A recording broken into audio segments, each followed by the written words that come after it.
They all come from different backgrounds. They all have their own beliefs, and they know they'll never agree with each other. But they have one common goal: to promote mutual understanding through interreligious dialogue. 5 students, 1 Christian, 1 Jew, 1 Muslim, 1 atheist, and 1 agnostic, started their journey around the world in July 2013. They visited more than 45 countries and met more than 370 activists. And today, Samuel Grubowski, a Christian and president and founder of Coexiste, I think is how it's pronounced, and Interfaith, and Ismail Majdoub, the Muslim member of the group, join us live to tell us more about the Interfaith tour and their inspiring mission. Gentlemen, thanks for being with us. I want to start by asking you, Samuel, what prompted you to create Interfaith?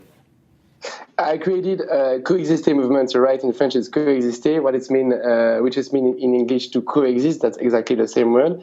And when we created it in France 5 years ago, it was a kind of reaction to impeach the importation of the Israeli-Palestinian conflict in France, because Jewish communities and Muslim communities and sometimes also Christian communities were against each other just because of the conflict. And we said on this time, sure, you are Christian, Muslim, and Jewish, you are different, but you're all French and you can live together.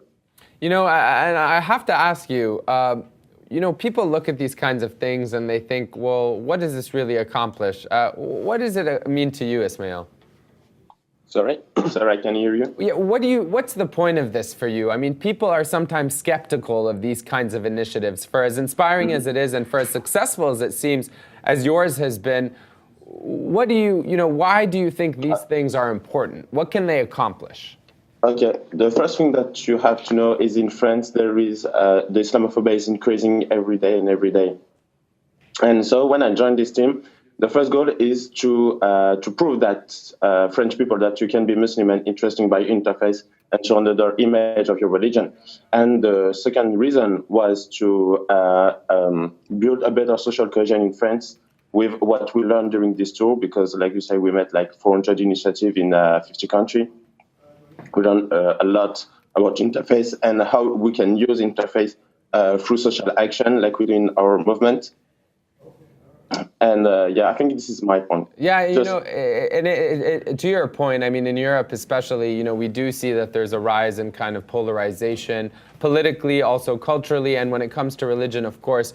I do know, though, Samuel, at the beginning of your trip, you guys went to Israel and Palestine. You visited a village, Nev Shalom, near Jerusalem, where Arabs and Jews live side by side. Tell us about what you experienced there. Yes, that's true. At the beginning of the course, we just spent 1 month, a total month in Israel and Palestine, so in the both territories. And we discovered a lot of initiative in these countries, because when we speak about Israel and Palestine, that's only to talk about the war. But in Israel and Palestine, there is also a lot of bridges building by activists, peace builders, and interfaith activists especially. And on these initiatives, we found the Neve Shalom village. That's the village created something like 50 years ago, so a long time ago, with Jews and Arabs on the same places. And they try with this village to show the example, to see, sure, we are Muslim and Jewish, we are Arabs, Christian, Arabs, Muslim, or Jewish people, but we live together, we share the same supermarkets, we share the same streets, we share the same schools, and our children are living together until 18 years old or 20 years old, it depends. And that's a kind of just an example to show to every people in Israel and Palestine, so like 6 million people, that we can live together also. Yes, and I also know, speaking of your trips, you met with Pope Francis in Rome. I mean, that must have been an amazing experience, especially for you, Samuel. What did you guys learn from that? Yeah, it was an amazing experience, especially for me as a Christian maybe, but curiously, Pope Francis was not very interested about me. He was more interested about the Muslim guy because he's different. Yeah, of course.